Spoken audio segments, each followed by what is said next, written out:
Hey, hello, everyone. Welcome to an extra special episode of Reference Roundtable. My name is Michael, and I'm joined today by Sarah. We're both librarians here at the Sioux City Public Library. Before we really get into the thick of today's episode, we wanted to make a quick announcement for you regular Reference Roundtable viewers. For some of you who watch Reference Roundtable every week, you know that we like to do kind of what we call like a book club or a read-along, where those of us on Reference Roundtable, we choose a book, and then we all read it together and invite you to read it with us so that we can join together in a future Reference Roundtable episode and sort of have like a book discussion with you in the comments and with each other live here on a future episode. So we have an announcement to make about what the next books will be. We're trying to be a little bit more organized with it so it's easier for you folks to read along with us in advance. And so with that in mind, we're officially starting our Reference Roundtable read-along, and I know you can't really see this or read it from here. Do not worry, this graphic will be somewhere else. I think I have the other camera on. We can get it up. Ooh, okay. Hit 2 there. We're using our new technology. And then... Ooh, awesome.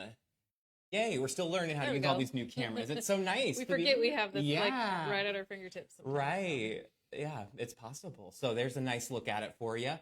We are going to have our book discussion episodes every other month just to give you a good 2 months to read the book. And just because, folks take vacations, sometimes things come up, we don't know if there'll be an illness or whatever, we will let you know down the road when it's closer to the time when we're going to have the book discussion episode, when it will actually air during that month. So that's why it just says September, November, and January. And then when it gets closer to the date, we'll give you that exact date to make sure you know exactly when to tune in to discuss these books with us. And we're going to work on making sure that there's, copies available if you want to read with us and stuff like that. So these are our 3 books. We each chose one, and we will be getting started with All Fours by Miranda July, which we will discuss in September. So yes, that's a newer fiction title. It looks really good. So we're excited to read that one, and hopefully you can read along with us. Cool. All right. So now that that's out of the way, we'll get on to today's main event. And so if you watch Reference Roundtable a lot, you know that Sarah is one of our regular Reference Roundtable members, but today she's also kind of our extra special guest for you really are. If you had a chance to attend any of her true crime talks that she's been given really for about a year or so now? It's been a couple years, almost 2 years, I think. Wow. I've been doing them. So you get some packed rooms. I know we had 91 of you came out. They keep getting bigger. They do. They do. And then we have folks who aren't able to necessarily make it in person. We really wanted to make sure that these really cool presentations about our Sioux City history that Sarah creates, because she's our local history librarian, if you didn't know that. We want to make sure that everybody has a chance. So we're testing something a little bit new today, and this will be your presentation of, I guess I'll let you take over. The talk that I gave on July 16th, I did do a little bit of it at a WIT Lifelong Learning. It's the Murders of 1925. True crime talk, all about city crime. In 1925. Yes. About 100 years ago. Yes. Almost on the dot.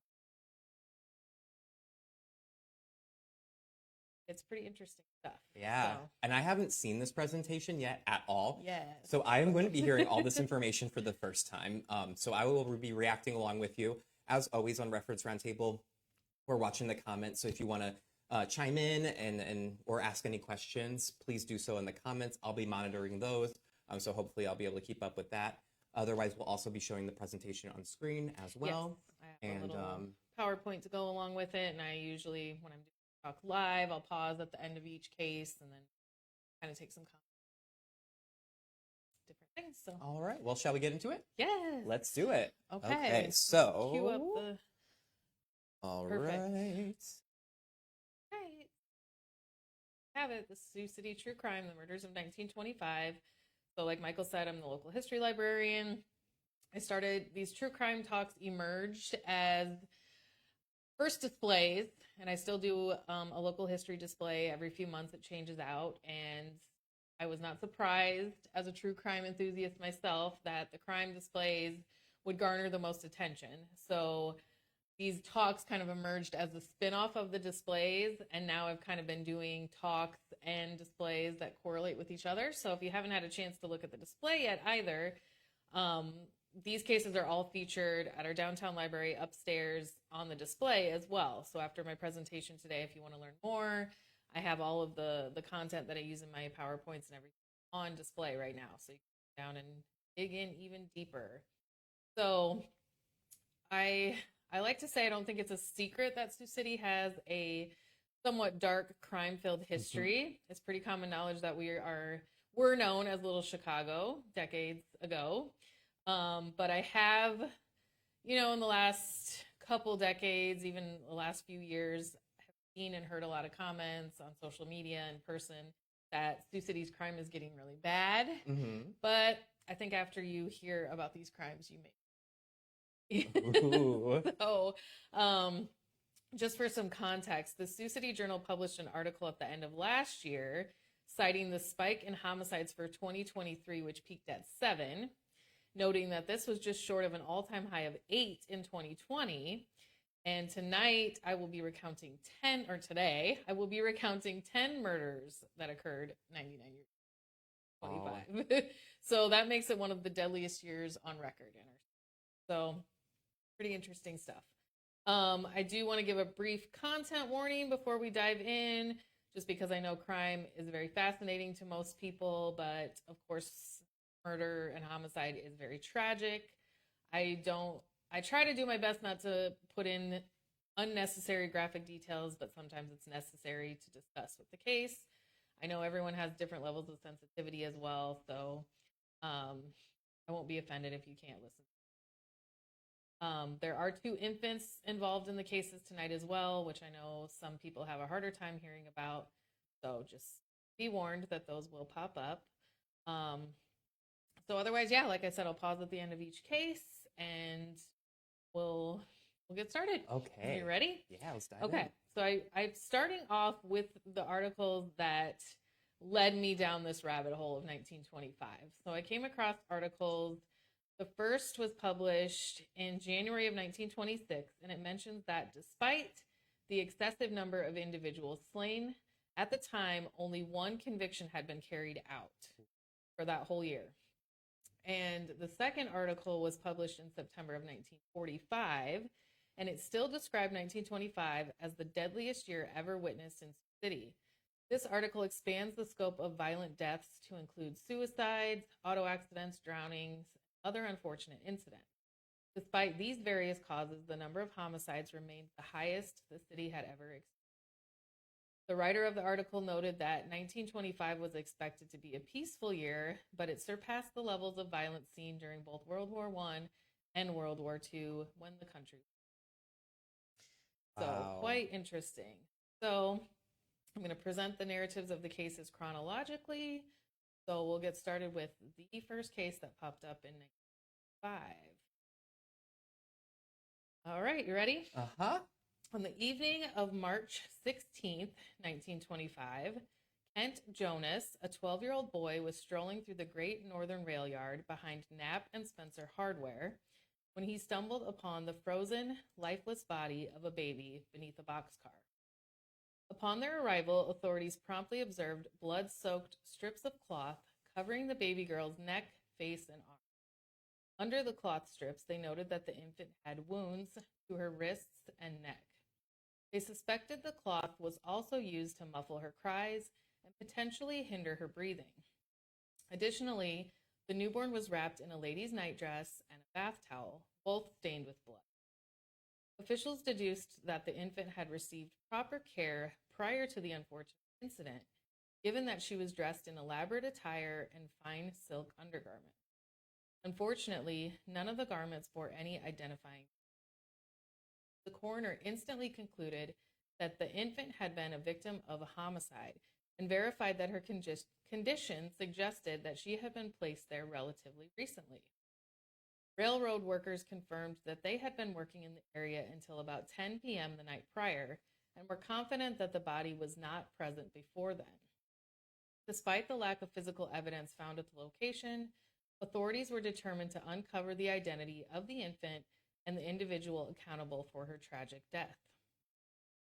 Detective Maurice Farley, known for his exceptional skills and his high reputation within the police department, was tasked with investigating this case. Detective Farley's name may sound familiar from his involvement in the Car Barn restaurant shootout in 1919. Farley's partner, Detective James Britton tragically lost his life while Farley managed to shoot 2 of the notorious Burzett gang members, preventing their escape. Despite the lack of substantial leads in the infant case, Farley persevered. He found out months later that there was a rumor going around about a pregnant woman from Mapleton, Iowa, who had gone to Kansas City and came back without a baby around the same time of the murder. He pursued this lead and traveled to Kansas City, where he discovered birth records that confirmed a resident of Mapleton, Iowa, 30-year-old Lillian Key had indeed given birth on February 27th and departed the hospital with the newborn 15 days later. The detective learned that Lillian had been widowed a few years prior and was raising 2 young children on her own. When he returned to Sioux City, Farley located Lillian on West 3rd Street and apprehended her for questioning. Following the arrest, Lillian swiftly confessed to the crime. She stated that while traveling home from Kansas City, she carried out the murder in the pull-out bed of her train car with a safety razor blade. She recounted that after the baby had died, she spent most of the day with her, until eventually leaving her in the rail yard. Lillian then spent the night at a downtown hotel and returned to Mapleton the next day. In an attempt to justify her actions, she explained that the baby was conceived out of wedlock. The thought of bringing home an illegitimate child led to an overwhelming sense. The fear of embarrassment and shame, not only for herself but also for her other children, affected her greatly. Lillian remained in jail as officials anticipated charges of first-degree murder. Due to concerns that she might attempt self-harm, as she faced the gravity of her circumstances and feelings of regret, she was placed under suicide watch. Authorities hoped a cellmate could keep an eye on her, but no other females were apprehended that day, so her cell was stripped of all objects. Just days after Lillian's arrest, Officer Jess Marshall, who was keeping watch of Lillian, was terminated from his position due to conduct unbecoming of. Although Police Chief Joe Young diligently worked to prevent the details of this incident reaching the public, the Journal discovered that it was Lillian who had raised concerns to officers regarding Officer Marshall. A few weeks later, the situation intensified as Officer Marshall was taken into custody and accused of attempting criminal assault on a prisoner. Lillian provided testimony stating that the officer had pushed her onto a cot and offered her alcohol. When she declined, he tried to assault her. At the end of 1925, Lillian was sentenced to 2 years confinement for exposing a dead body. Since it was unclear in which state the baby was killed, the murder charges could not be upheld. In 1927, the assault charges against Officer Marshall, which had been pending for more than a year, were dismissed due to incident. So that's the first case. That is such a tragedy all around, because although obviously it's a despicable situation, but my heart does go out to Lillian because we don't know all the story, and there are things we could guess and conjecture and speculate on, especially when we find out she's imprisoned and is assaulted by a man in there.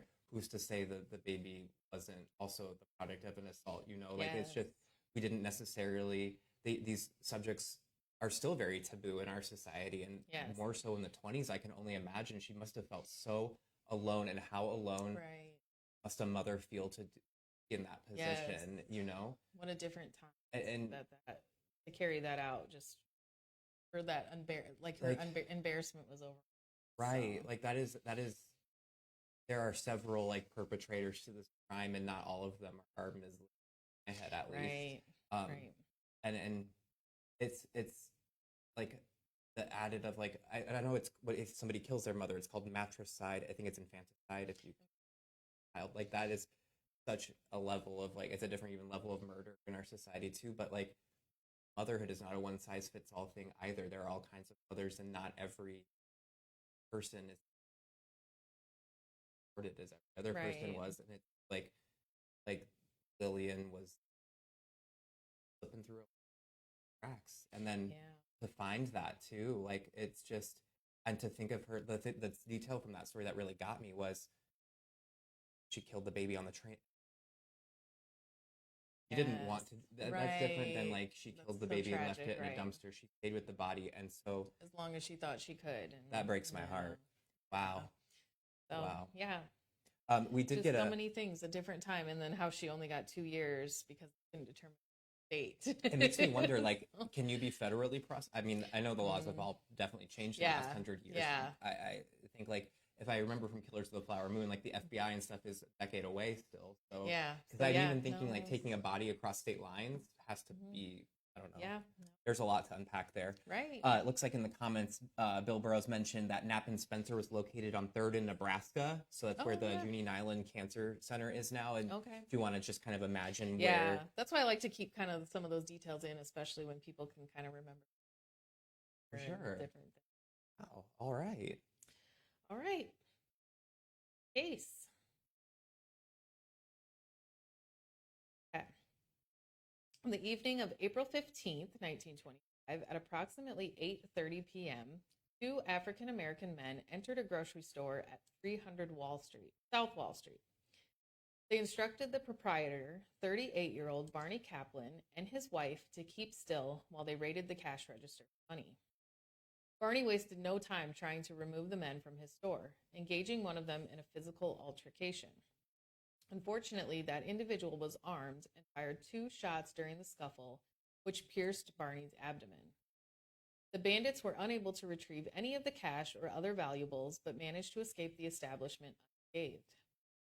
Barney was taken to St. Vincent's Hospital, where doctors promptly initiated treatment upon his arrival. It was reported that he was near death, having experienced substantial blood loss and ongoing internal bleeding. Mrs. Kaplan was escorted to the police station, where she underwent an extensive interrogation regarding the incident and suspects. In order to thoroughly investigate the matter, late shift officers and detectives were summoned early. They were tasked with apprehending all African American males in the vicinity who were unable to provide a credible alibi. Barney's condition was reported as favorable for recovery the following morning, despite sustaining 7 punctures to his intestines. Records showed that Barney's business had been targeted by thieves previously. 6 years earlier, Barney was preparing meat cuts for the next day's business when an armed individual barged in and demanded his surrender. Rather than complying, Barney made a split decision to throw the meat cleaver at the intruder, which sent him fleeing. Shortly after, Barney was closing the store's garage for the evening when an individual approached him from behind and forcefully placed a firearm into his back. The man demanded that Barney hand over the cash deposit. However, Barney refused and instead attempted to retrieve his own revolver. The man then quickly ran off. The next report of Barney's medical status was significantly different from the last, the medical team now holding little hope for his recovery. Surgeons had planned to conduct surgery to remove the bullet lodged near his hip and spine once he regained his strength. Fortunately, Barney continued to. The police were eagerly anticipating Barney's recovery, as they were relying on his testimony to identify the fugitives. Barney's extensive involvement in business and charitable activities had acquainted him with nearly every African-American resident in the town, leading the authorities to believe that he would be able to provide their names. Barney's health fluctuated multiple times in the following week, and detectives found themselves at a standstill, despite exhausting all leads. In a desperate effort to improve Barney's condition, surgeons made the attempt to extract the bullet, but unfortunately, the operation was. After nearly 40 days in the hospital, medical professionals had lost all hope for Barney's condition. Despite Barney's critical condition, detectives were granted permission to interview him. Disappointingly, he stated that he did not recognize him. Despite diligent efforts, Barney Kaplan passed away 42 days following the shooting. Those responsible for Barney's unfortunate demise were never identified, resulting in the case remaining solved indefinitely. Okay. I feel like this illustrates a lesser spoken about danger, right? Because at the top of this, they said, it was a black man, go get all the black men. Yep. That's very vague. Right. And so I don't necessarily know if that was the best information for like finding who did it, and if that's what you start. And how many true crime documentaries do you see where they think it's like they're so dead set that it was somebody of like a certain race or of a certain relation to the victim, and they focus all their energy in action. Yep. And then like I gotta feel bad for all the dudes who were just hanging out and had their civil rights violated. Right. And then they tracked them all down and And then this guy, they keep sneaking up on him. Yeah. Because he was in I don't know if you've ever heard of the South Bottoms of Sioux City. Yes. It was kind of I would say like a rough area of town back then, and that's where his so I think it was kind of like expected in that area. But still, he was a fighter. Apparently, he was going to protect his business at all costs. And it's terrifying to know, like, we all have that fight or flight or freeze response in us, and like you're not always able in a moment to discern what's the safest option. Your body sometimes decides for you, and in this case, maybe like fighting, you don't win every fight you get in yourself. 42 days of suffering too, and I have to think that's like sepsis and infection, and that poor guy, that's 42 days of suffering. And why would you to waste a human life for a petty crime is just the saddest thing to me. Know. All murder is sad and tragic, but that is such a waste. I can't even wrap my mind around what a waste is. Just all right, we'll move on. 1922, a young couple, W.A. Davies and Helen Cross, exchanged marriage vows at the residence of Helen's parents. The detailed account in the journal hinted at the affluent background of either one or both families, noting the bride's elegant attire and a corsage made of Celia roses. The newspaper noted that the newly Mr. and Mrs. Davies planned to reside at 1524 Riverside Boulevard. However, by 1925, the couple had moved to the Wyrick Apartments, located at 14th and Douglas Street, downtown. Late at night on Tuesday, May 5th, 1925, W.A. Davies parked his vehicle in his garage at 8th and Douglas Street, presumably walking back to his residence. Shortly before midnight, though, law enforcement officers were summoned to 11th and Pearl Streets, where Davies was lying in a pool of his own blood, with a gunshot wound to his abdomen, and a .22 caliber revolver by his side. Davies, who remained conscious, stated that the gun was his own, and that he had only brandished it in self-defense when confronted by the attacker. Alas, he was unable to discharge his firearm before he was shot. Davies lost his life 33 hours later due to the severity of his injuries. Officers believed that Davies' decision to draw his own firearm ultimately led to his demise. Before his death, Davies had remained tight-lipped about the motive behind the crime and refused to disclose the identity of the perpetrator, even though investigators strongly believed that he was an individual. The chief of police relayed that investigators were pursuing multiple leads but refrained from divulging the specifics of their progress. Authorities affirmed that this homicide stood out as one of the most mysterious offenses in recent times. Being a block away from his usual route, rather than going directly home, caused the police to suspect that Davies had planned a meeting. Valuable information on a possible motive was acquired during an interview with a resident from nearby town.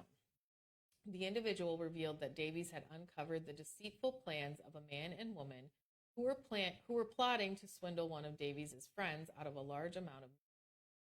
Davies had made it clear that he was committed to thwarting their malicious scheme. Upon hearing about Davies' intentions to intervene, the couple became enraged, causing the informant to suspect that this may have initiated the attack. Police refrained from confirming or denying the authenticity of the story, but assured that they would investigate further and question more individuals. After a brief period of investigating, the detectives disclosed 3 key points that they were certain about in the case. Davies was killed with a .32 caliber revolver, which was believed to be automatic. The perpetrator of Davies' murder was most likely a male, as it was deemed unlikely for a woman to manage such a heavy firearm. Is that the picture? No. Okay. That was Davies'. But probably not much heavier. I was going to say. Moreover, the motive behind the crime was not robbery, but instead personal, as they suspected that Davies was targeted for meddling in business. A thorough investigation of Davies' life uncovered no complications, recognized by many as a loyal husband. Detectives continue to believe that the shooting was not planned in advance, but rather the perpetrator acted in response to Davies' gun. The investigation ultimately came to a standstill, and Davies is another. Well, I feel like good lesson. Like there's people Yeah. to report things. Maybe when you try to take the law into your hands, Yeah. you're biting off more than you can. I don't mean to victim blame poor man. Obviously, he still should not have been shot. Yeah. But that sounds like he was trying. He got in a little bit over his head. But at the same time, it's still shrouded in mystery and taking. Right. Yeah. What was that book we read about the families and their DNA research? Oh, The Lost Family. The Lost Family, and we had this conversation about how people used to be able to keep way more secrets than we can today, and mostly that's a good thing, that we don't need to be as secretive as we used to. I mean, so it's just interesting, the expectations of privacy and what somebody could keep secret and what could remain a mystery back then. That's interesting. Somebody went to their deathbed with that answer. Ooh. Right. Ooh. Yeah. All right. Fun. Mrs. Harvey McGuire, who resided near the Missouri River at First and Water Streets, felt drawn toward the water by a peculiar scent on Tuesday, June 3rd, 1905.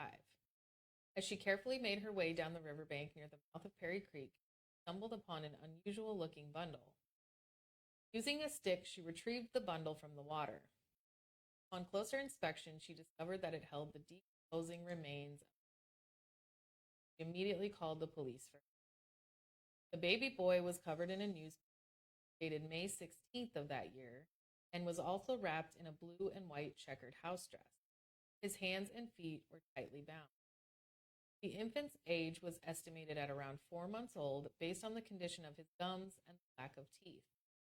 Furthermore, the level of decomposition indicated that he had been submerged. Period. Due to this, the coroner was unable to ascertain whether the baby had experienced any form of being disposed of in the water, or if drowning was the sole factor leading to death. At that moment, there was no additional information available regarding the baby, his lineage, or the circumstances that led to it. The investigators faced difficulty in obtaining any further leads, apart from the newspaper, the house dress, which unfortunately lacked any distinct. Detectives inferred from the bindings around his limbs that the child had been a victim of. One theory that was advanced was that the child had been thrown from the bridge.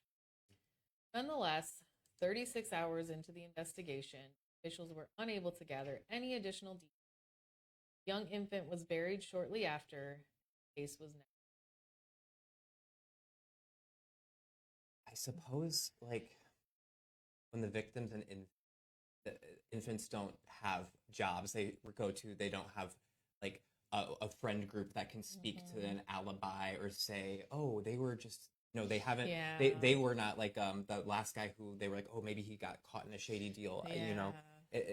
There's just except like with the first case with the baby, they were like, oh, we know a pregnant woman that went to have her baby and came back without a baby. So gosh, that was basically the only clue that they had to go off, and that was fascinating that they unless somebody came forward with information.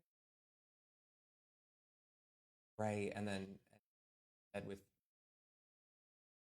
back then, if you had a child, there's nobody to even know that there's a child missing. Right. It's just, I think in today's world, maybe the reason that you get those about like, oh, crime is so much worse now, or things have really gone downhill and everything's really terrible.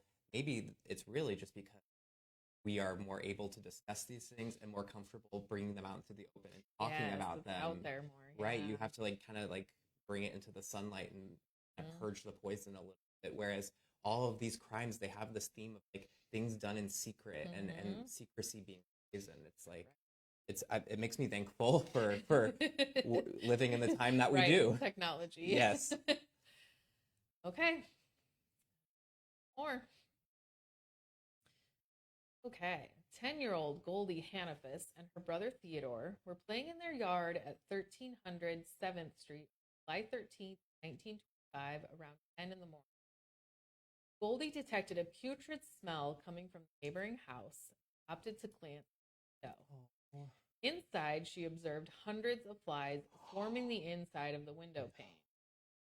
She called her brother over, and together they peered into the dimly lit house. Inside, they could see the motionless forms of the sisters who resided there. 59-year-old Josephine Goodwin, 55-year-old Elizabeth. One sister was reclining on a mattress in the living room, while the other was propped up against the davenport in the adjacent room. Children immediately knew something was wrong with the women and screamed in terror before returning home to report the discovery to their mother, who then looked for herself. And when officers arrived, a large group of neighborhood residents had gathered outside the house. As the officers opened the door, they were met with a strong smell of gas that had spread throughout the entire home. The number of flies suggested that the women had been deceased for a considerable period, and the arrangement of their bodies implied that there was minimal, any struggle. As officers investigated the gas leak, they quickly eliminated a cooking mishap as the cause, noting that the stove was fueled by kerosene. However, they discovered that a section of the gas pipe used to connect the main line in the street had been partially removed beneath the floorboards and was now missing. Officers questioned several neighbors and discovered that a man had been making regular visits to the home in the days leading up to the deaths. The neighbors suspected that he was romantically involved with both sisters. Oh dear. On the Friday prior to the discovery, the sisters and the man were involved in a brawl. He had struck each of the women in the doorway and then drugged them back inside. Following this altercation, the women were not seen alive again, and the man seen. Law enforcement officials were strongly considering foul play, yet could not definitively rule out a suicide pact, sororicide, or accidental asphyxiation. Nonetheless, they began searching for the mysterious man in hope. One of the individuals interrogated was Josephine's former spouse, James Goodwin. He stated that he and his ex-wife were maintaining a harmonious relationship, mentioning that he had conversed with her recently and that she seemed to be in good spirits. His voice quivered with emotion as he recounted their marriage and separation. The officers sympathized with James. However, as one of the men adjusted his pile of documents, worn-out newspaper clippings fell to the ground. The article, dating back to 1919, detailed Josephine's plea for divorce, accusing James of being involved in criminal activities and accusing her. James wiped a tear from his eye as he caught sight of the clipping and felt a pang of shame momentarily before regaining his composure and resuming. It's just wild, wow. right?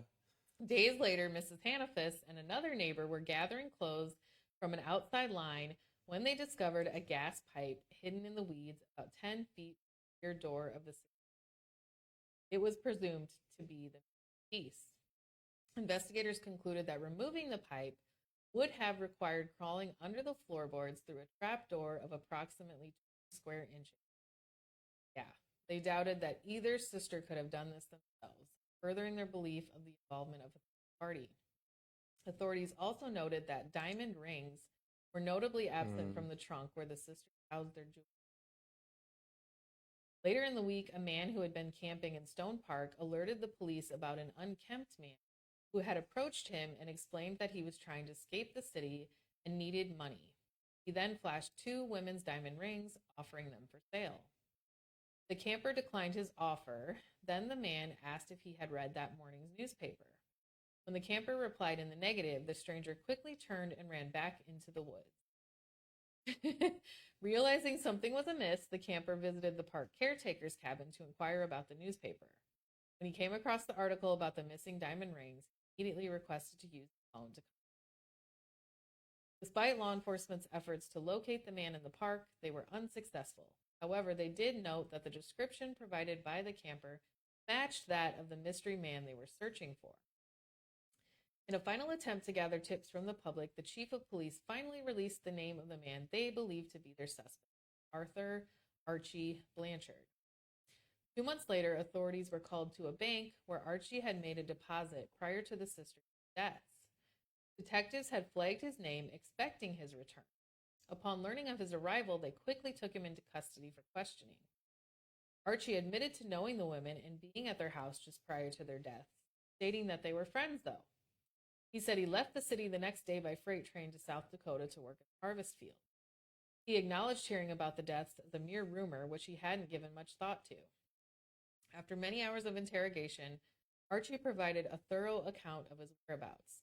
It was evident to investigators that he possessed his own wealth, and to the best of their knowledge, he had no previous criminal record. Officials were unable to establish a motive or conclusive connection to the deaths and found no valid reason to continue Blanchard. The authorities announced that with Mr. Blanchard's release, they had reached a deadlock and the deaths would remain, adding to the growing list of unsolved homicides and mysterious fatalities that had occurred that year. This one I am left with so. Before let me make sure to look at your comments. Bill mentioned that the Kaplans have been in the grocery business since many years. Ann Washburn said fascinating with a heart. I'm glad that you're enjoying it. And then Bill also mentioned the names Donna Sue Davis and Jimmy Bremer as child murderers back in the days of the 50s. I've done talks on Jimmy. Articles about them. Yes, and we've talked about me doing past presentation roundtable, so that might be too. So yeah, those are the ones that happened like 11 months apart. They were both children, both tragic, 50s. His sister, this whole story. First of all, the discovery with the flies, that is horrifying. That is horrifying. This is stranger than fiction. Something like I needed this sexology series. And this happened right here in Sioux City. I need to see 100 years ago. Right. And I feel like there's just so many clues to this that are going to be in like nonverbals and the way people are behaving and not in the words that they're saying. Ooh. Well, and isn't it crazy how they just were like, oh, he says he didn't have anything to do with it. He's good. Well, and then it makes me wonder, like, is there something about Archie that isn't coming through in this? Like, maybe there was no worries that Archie was involved in a love triangle with two. You know what I mean? Hanging out with his friends. If he's independently wealthy and single, there's a lot of questions. There's a lot. And then that is not a quick way to kill somebody. Carbon monoxide poisoning or gas poisoning. No. And then, because you can't do that, sit around and wait and then go steal the diamond ring. So it's almost, okay, my theory. Well, somebody had to go through this trapdoor. It's a lot. It has to be two separate things that just happen. Like, there was the murderer and then like an opportunistic thief who noticed dead bodies and was like, I'm gonna steal their jewelry because maybe they noticed the flies, because if the people who saw the flies and stuff, like, clearly the house was, I don't know, there was something. Whew. Okay, it's a lot. I gotta think on that one. It's a lot. Right. Moving on. Okay. On August 22nd, 1925, of course, William Lagerson, a clerk, had arrived to work at C.A. Larson hardware store at 1101 4th Street about 7 in the morning. Harry Jones, who was in the process of rebuilding his family's home at 1416 Lansdowne Avenue, following major destruction caused by a suspected twister, stopped by the hardware store for a few supplies on his way to work that morning. As William retreated to the safe in back to provide Harry with change, at least one burglar managed to penetrate the store. Numerous pedestrians were bustling through the crowded downtown streets when the assailant began. By the time a patrol officer was alerted by the gathering crowd, nearly 30 minutes had elapsed since the shooting had taken place. It appeared that both William and Harry had been shot in cold blood.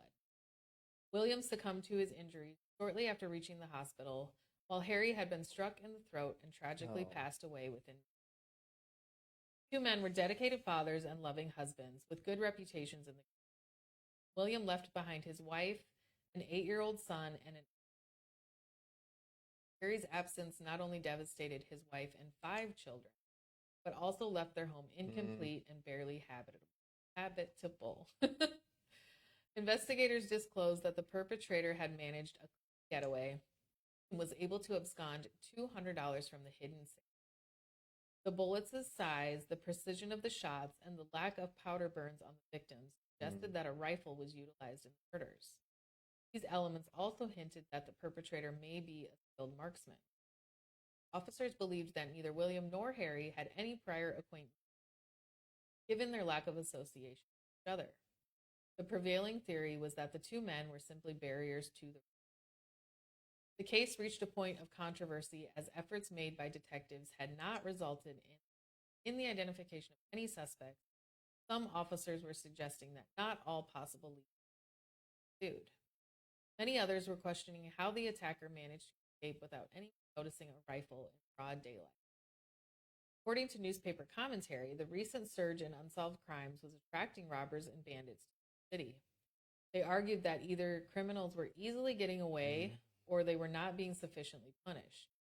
The solution they proposed might be to adopt a more aggressive approach in committing crime. The widows of the men were in consensus that the individual responsible should face full consequences of the law, believing that upon capture, the culprit should be executed. A retired police officer who was in the vicinity during the occurrence recounted his experience in a journal. He was across from C.A. Larson Hardware when he heard two distinct gunshots. Shortly after, he observed two individuals emerging from the alley adjacent to the hardware store. They proceeded to cross 4th Street and head west. The retired officer decided to tail them. When they reached Pierce Street, he turned to the north. They turned to the north. At that point, the officer retreated and made his way to the police to report his observation. He expressed bewilderment over the fact that the individuals had not been located and apprehended immediately, considering that only around 20 minutes had elapsed since the crime. The retired officer mentioned that he was not familiar with the men. However, he was confident that he would be able to identify them if in order to encourage individuals within to step forward. Officials sought assistance from Governor Hamill of Iowa, who graciously offered a $500 reward for any tips that would lead. Additionally, the governor appointed a state agent to aid in the investigation.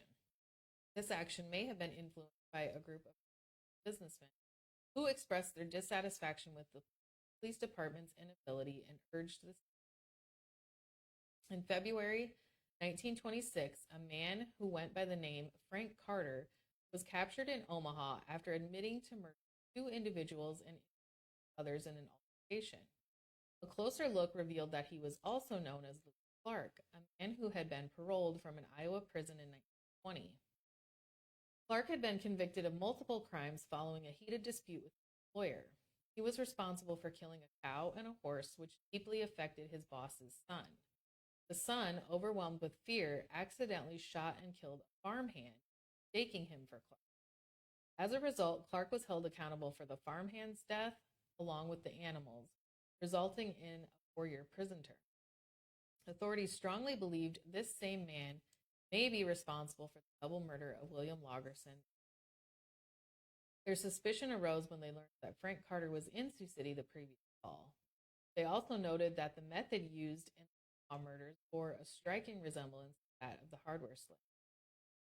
Following his conviction in Omaha, Frank Carter was sentenced to death. While awaiting execution, Detective Maurice Farley, again, had the opportunity to interrogate him regarding William's murders. Unfortunately, Carter vehemently denied even being present in Sioux City at the time of the shooting. On the eve of his execution, Frank Carter granted interviews to reporters, during which he made sensational confessions, leading to a total of 43 homicides, including the infamous Villisca axe murders. These claims were proven to be false, although he never even entertained the idea of accepting responsibility for the deaths of. On June 24th, 1927, Frank Carter was executed by electric chair at the Nebraska State Penitentiary. Reports indicated that he had a smile on his lips and stated, "Let the juice flow," just before he. Based on strong evidence and Carter's uncharacteristic hesitation during questioning, detectives remained convinced of his involvement. Hmm. So, I mean, that's pretty common, right? That somebody gets captured and starts confessing to things. And it seems yeah, like he sounds like a lot of like those more like 70s, 80s serial killers where you see like, Bundy defending himself in a courtroom and yeah, they're just very like they want to be this yeah, figure. Like right. he might have been one of those. Yeah, I don't, Well, yeah, have enough. I can imagine why the community would be like really flustered because this is probably a time when we're really trying to develop this attract people in a hard sell when Yeah, crime is not being well, yeah, that's what it's solved. like. They started to notice, like, thing going on. I was reading too about, um, they had big gaps where there would not be any, like, Mm. sometimes there would be whole nights. That was like why an officer didn't show up until 30 minutes after. I went on patrol all night. And when was Al Capone spending time? Would that be around this Ooh, time in Prohibition, the 20s? yeah, So I wonder too, like my first thought is it was probably much more difficult to solve crimes and like we were saying earlier, yeah, much more difficult to commit a crime and get away with it, make your escape and disappear because don't it's not the world we live in today.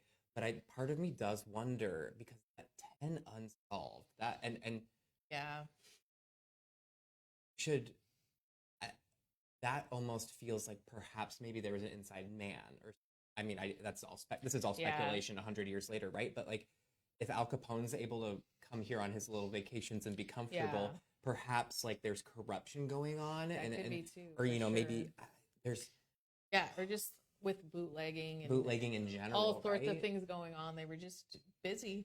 Right, There's right. just too much going on, and Yeah. they Like couldn't put the time and energy into certain it's a things. weird And decade where like right there's this whole it's a decade of American history where there's this whole other world of crime that only exists in that decade. Everywhere outside of that decade, it is not a crime; it's a valid industry. And then in this, right, so I'm yeah, sure people. You're right. People were overextended hmm because they had all this there's extra stuff to worry right, about. exactly. We have a comment from Bill talking about 1,114, Oh, 1114 Fourth Street. 1114 4th Street is where Century 21 is Okay, now. so that's where this hardware store was. Okay. Well, thank you. You're helping us. We construct a little walk-in tour here. Cool. Yeah, Huh. because there was some other hardware stuff. Well, Okay, got a couple more. So,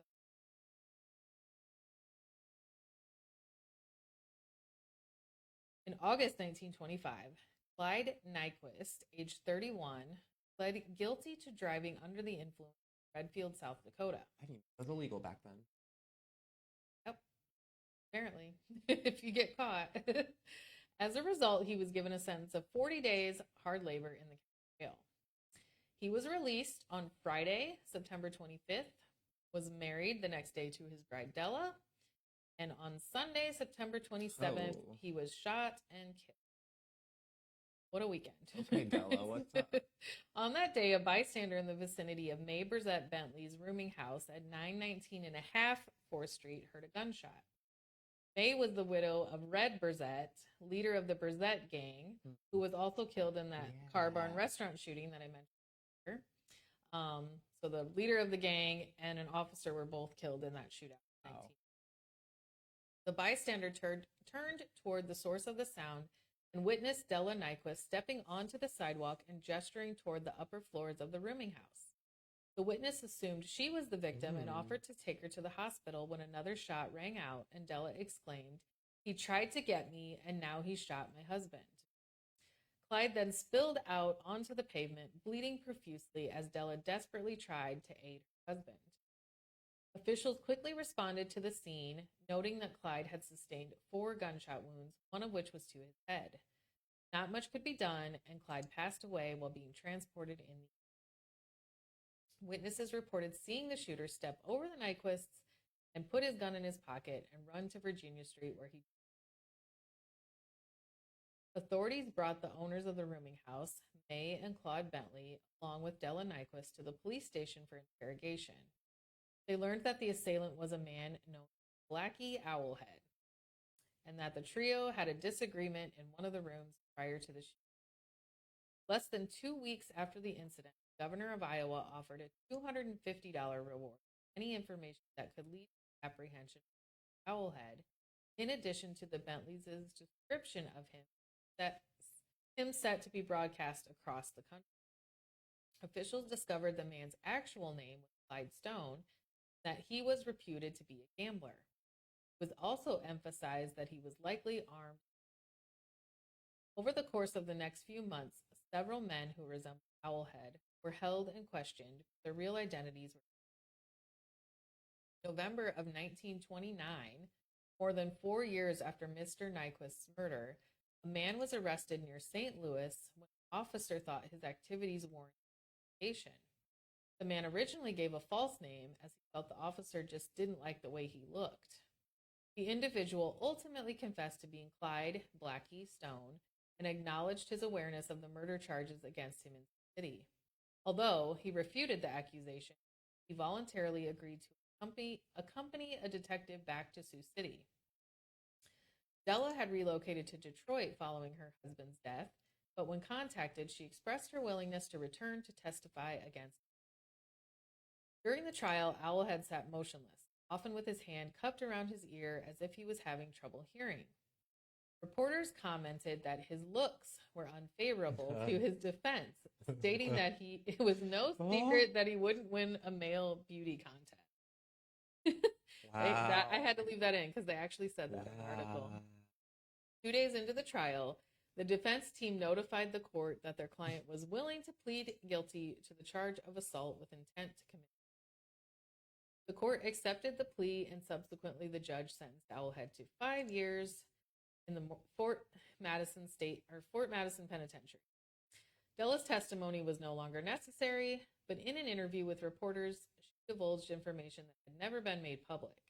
She said that Blackie and her husband were acquainted prior to the incident to their involvement with gambling. The day of the shooting, Owlhead had made a remark to her that her husband didn't take lightly and in turn had beat Owlhead severely. The couple thought Owlhead had left after that, but instead he waited in the hall. When they were leaving, they spotted Owlhead and Clyde greeted him, but he did not reply. Della got an odd feeling and told her husband to go on down the steps in front of her. She saw Owlhead reach into the front of his pants and was going to pull a knife. She noticed that it was a gun. She tried to seize the weapon before he could fire, but it was too late and the first shot rang out. She then heard her husband scream for her to run, and those were the last words.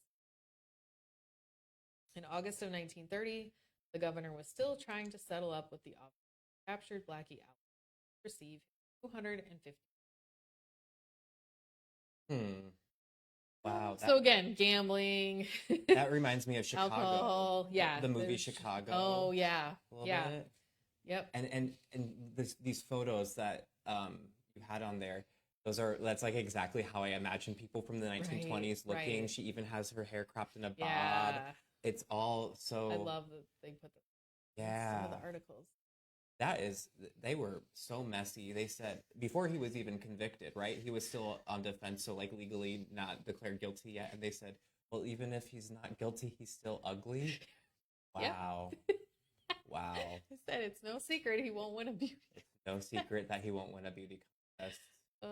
They were, wow. Somebody in one of the my presentations said that he looked like an older Ben Affleck.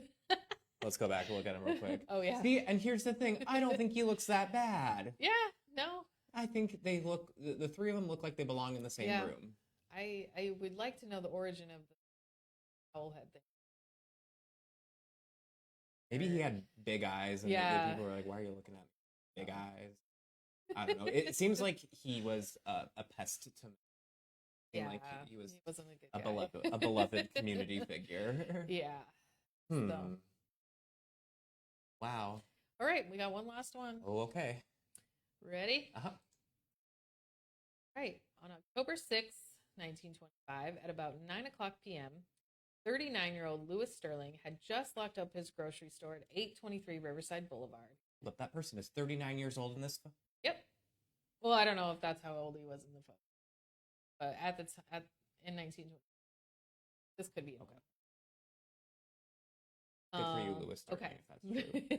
He had locked up his grocery store at 823 Riverside Boulevard. As he started his walk home, a vehicle pulled up alongside the curb near him. one of the two occupants ordered him to put his hands. Mm. Lewis instead felt for the flashlight in his pocket in an attempt to identify the men. At the same time, one of the men fired a shot that hit Lewis in the stomach. Lewis cried out and ran into the front hallway of the nearest home as the assailants quickly sped away.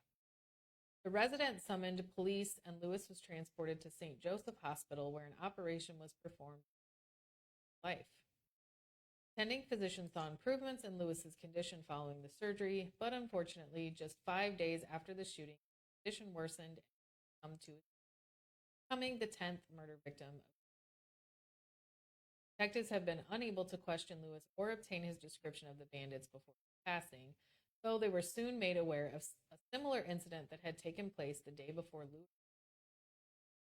Earl Mackenzie was waiting at the corner of South Alice and Dodge Streets for a friend when a vehicle approached the curb and two men jumped out shouting, "Put him up."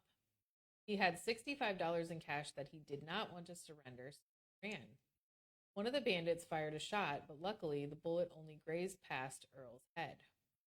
In the same week, several robberies were reported, including that of Walden Confectionery, where 9 men were held. Luckily, no fatalities or injuries resulted there, but the bandits got away with $200. Officials strongly believed the same bandits were responsible for this entire string of crimes, which was solidified by the nearly identical descriptions given by the victims. Later in October, 2 men matching the descriptions were taken into custody: 19-year-old Clarence Kinnaman and 20-year-old Alfred Sund. Neither confessed, but several of the victims were easily able to identify them as the assailants. In addition, bullets fired at Lewis, Earl, and the floor of the confectionery all matched the caliber of the revolver in Kinnaman's position. Notably, while the men were jailed, no robberies or holdups were reported. The court believed neither man would be able to furnish the $5,000 bond that was set, but eventually did. The men were at liberty when, on a mid-December night in Logan, Iowa, Night Marshal John Armstrong was shot in the leg when bandits fired a gun from an alley in an attempt to scare his barking dog. Medics at an Omaha hospital recommended amputation of the marshal's leg, but he refused in hopes it could be saved. Fortunately, gangrene set in quickly, forcing the surgeon. Marshall, who was in his 70s, was not strong enough to. That same gunshot roused an elderly woman who lived by. When she turned on the light, the bandits shot into her window, showering her with glass, which cut her forehead. She then fainted from the shock and fractured 2 ribs. The gang then went to the telephone office to destroy the switchboard. While there, they held up the operator and her family who lived in the building. Yeah, right? Alfred Sund and Clarence Kinnaman were immediately suspected. Days later, the two were tracked down in Sioux City and held while they awaited Logan residents to positively identify them as the men who had wreaked havoc on their city. May Hermanson, the owner of a small grocery store, was with Clarence when he was arrested. She was also detained and questioned regarding her knowledge of the Logan incident. Alfred was picked out of a lineup by a waiter from a restaurant in Logan where his group ordered 8 sandwiches the day of the shooting, and by the owner of a garage that sold him oil. Fortunately, witnesses were not as confident about Clarence. Alfred was extradited from Sioux City and held in an undisclosed location for violence in the next term of the jury. Alfred's wife of 3 months pleaded his innocence, claiming that he had a look-alike, and that's why he was chosen from the lineup. A writ of habeas corpus was filed to release Clarence as he was being detained without evidence linked to the Logan murder.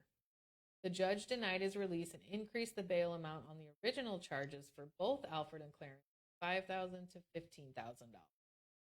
Alfred's attorneys requested a change of venue, citing that the town of Logan sought revenge. At Marshall Armstrong's funeral, the minister even stated that these criminals deserved to be. The court denied the request, though. Clarence's robbery trial in Sioux City finally commenced. The old-fashioned revolver he possessed was poised to be the factor that would determine his destiny. It was described almost exactly by the men held up in the confectionery due to its unique. May Hermanson testified on behalf of Clarence, claiming that the gun was loaned to her by a friend, and it was just a coincidence that he was at her home at the same time as the gun when arrested. After a short deliberation, Clarence was found guilty 5-year sentence. Shortly after Alfred's trial began in Logan, the defense started poking holes in the case, first getting a witness to admit that he may have been influenced in choosing Alfred from. Alfred's parents stood by their son, acknowledging his imperfections, but strongly denying that he could ever commit murder. Alfred's parents willingly put up their home as collateral to fund his defense. Mr. Sund, a merchant police officer, testified that Alfred had even assisted him during night patrols. Alfred's wife provided an alibi, stating that they had been together the entire day the marshal was shot. Nearly 600 people flooded the courtroom on the final day of the trial, which concluded with Alfred being acquitted of the murder. He was then returned to Sioux City to face the robbery charges. At the time, the court in Sioux City was overwhelmed with other cases and would not be able to try Alfred quickly. In turn, the county attorney recommended lowering his bond back to $5,000, which he posted again and was freed in February of 1926. Still out in bond in August of that year, Alfred was arrested for vagrancy. By the end of August, Alfred's wife was seeking a divorce on grounds of cruelty and desertion. She claimed that he possessed a vile temper and had broken her nose, blackened her eyes, and would call her indecent. In May of 1929, the robbery case was still pending in the district court when Alfred was charged with keeping a disorderly house during a police raid of gambling rings. The year after, he tried to get fresh with a waitress at a downtown restaurant. She refused his advances. He waited for her outside and slapped her across the face. Oh my goodness. He was charged with assault and battery. In 1936, Alfred remarried, this time to May Hermanson's daughter, Opal. Oh, right? no. 2 years later, Alfred and May were both charged with assault and battery for attacking another waitress. Alfred had made his home in Los Angeles, California, when he passed away in 1952 at the young age of 45, never having faced the consequences for his major crimes. Louis Sterling's murder case was lost in the debacle of crime, and he never received the justice he something, isn't it? It's something. Okay, before I forget my first thought that I have about this one, there was a headline on one of those slides about this case that is my favorite headline. And it was the one that said, I'm maybe paraphrasing here, but it was like, Morningside man runs when asked for money. And I bet that still to this day, there are quite a few men in Morningside that would run. Who, if you go and ask them for money, they're going to run from you. That's a good headline. Interesting. This is not good, though. But okay. So this in that other case, which one was it? It was the two sisters who died of the gas poisoning in their house. Reminded me of that book, The Divorce Colony. Oh, and in that, if you haven't read it, it's we did it for Open Book Club a couple years back, and it's all about how back in the day before Reno was the divorce capital of the country, a lot of people came out here to go to Sioux Falls to get a lot of women went there to get a divorce, and there are all these stories of their horrific husbands tracking them down and finding really mischievous, sneaky ways of trying to kill them or institutionalize them or rope them in. And so this guy he's one of them. He's one of those guys for sure, because I mean, it sounds like this last woman he ended up with was kind of the Harley Quinn to his Joker, and maybe they were a gruesome twosome together, but gosh, he must have been a charmer or something. No, there's a lot going on, and it was crazy how the one guy, Clarence, who really, they weren't identifying, they weren't like, people weren't as sure about him, and he got sentenced to 25 years. Yes. And then Alfred just kind of like, I perceived him as kind of the ringleader, and he got away with it. And it all just kind of depends on how you present yourself. Maybe his voice was less threatening. Maybe he was shorter in stature or something. Yeah. Or even that case you talked about where they said, oh, it couldn't have been a woman because a woman would not be able to shoot this gun. Yeah. Okay, our modern brains know the silliness, right? So I wonder how often they ruled out 50% of the population just because they assumed women weren't capable of violent crime, when in this case we see that absolutely there's a woman committing violent crime, and then and wow, and it's amazing how many of these stories are people who didn't stop. They just kept going. And all sorts of things, like they said, like vagrancy, and gambling, and this one, and just the money, assault, the money ones upset me because it's just there is no amount of money that equals a human life at all, Yeah. period. It doesn't matter if we're adjusting for inflation. This Right. is like, And that's what somebody asked at my presentation. What, like $200, 36, still like not No. that much. no, So- it's just, greed is a powerful, powerful drug, and we're all vulnerable to it. And it's just, and that's Yeah. the source of so many of these greed. It's a good reminder Oh, to yeah. be like, We flip quick to my Yeah. sources, just kind of see things, Oh. compile these together or clip articles, media for some of the cases, the bulk directories happens some. So where would they find the clip files? Because they can. those are downtown at our main library, and if they're accessible if you ask staff. Sure. So, just at the reference. A lot desk. of the I found a lot of the older cases we won't have the actual clippings because they didn't start until like 30s or so. Some of them, sometimes when they have an older, they refer back to an old newer paper. The thing I love about your display too is that if you've seen it, if you haven't yet, please by all means come see it. But if you've seen it, you know that she made these file folders, so you have to peel open the file, and then you made copies of the clip files and the newspaper So you can articles. actually see them. And they're on our printer paper, so they're not as delicate as the newsprint is. So it's a little easier to flip through. So you can kind of get a peek into the research that Sarah does to create these presentations, and take inspiration from it, because you it's cool to see that list of sources, what you use to do it. Yeah, a lot of that kinds is of stuff. Yeah. So and a lot of the newspaper articles, I just kind of have to piece together in the narratives, because they kind of work backwards too. The articles will be like, oh, this person was shot, this was what happened, and then they'll go into like, oh, they were from here, and I can imagine that it's it's wow, so fun though. Good. Well, I'm glad that you enjoy it, and I'm glad you're able to do this. That's really brilliant work to take this raw information and put it into a narrative. So, I mean, this was my first time seeing one of your presentations, and I can see why there's not, standing room only every time you do it. So, I mean, this is like, it's a breathtaking series of stories, for sure. Yeah, it's very interesting. Wow. Yeah. Well, thanks everyone for joining us. I know this was a little longer than episodes, but it's long for a lot reason. to talk about. Yeah. and I hope, I don't know, my altruistic self hopes that these victims, wherever they may rest, I think that their story is still being told 100 years later.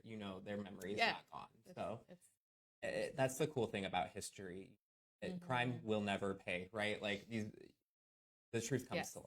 So well, we have two more comments. One was from Dagna saying that she's heard this presentation before, but it was interesting to listen again. Absolutely, I can imagine. Especially when there's so much in some of the stories. I know. I'm gonna go back. You learn and something new each time you hear it. I'm definitely about to go up to the exhibit, your display, and look at some of the more detail in the clips for sure. Yeah. And then Ann Washburn mentioned that it's been so intense to learn about, which I agree. But it's an excellent presentation, and thank you to Sarah. And I also say thank you. This was so entertaining and interesting for me as well. Yeah, definitely. Thank you. And there's a lot more crime in our history, so yes. If you enjoyed this type of Reference Roundtable episode, please let us know. It's something we can look into in the future. If there's another special subject you wanted to see a presentation I've done cold cases. That's always one that people want to learn more about. Is some still unsolved, even modern cases. All of that presented. All really fascinating stuff. And unfortunately, there's no dearth of cases to look at. So very cool. Well, and if you know anybody who has been dying to see one of Sarah's talks and didn't have a chance to make it, please do share this video with them. We want this to be something that folks can come back and watch later if they're not able to. Yeah, because it'll live on our Facebook page now, and absolutely it's there to watch and share, and keep the stories going.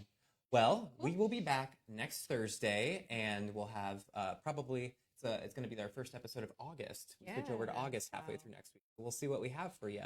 But we will be here, same time, same place, 3:30 on Facebook Live here at Reference Roundtable. Thank you all for tuning in. Have a great rest of your week, and keep reading, Sioux City. See you later.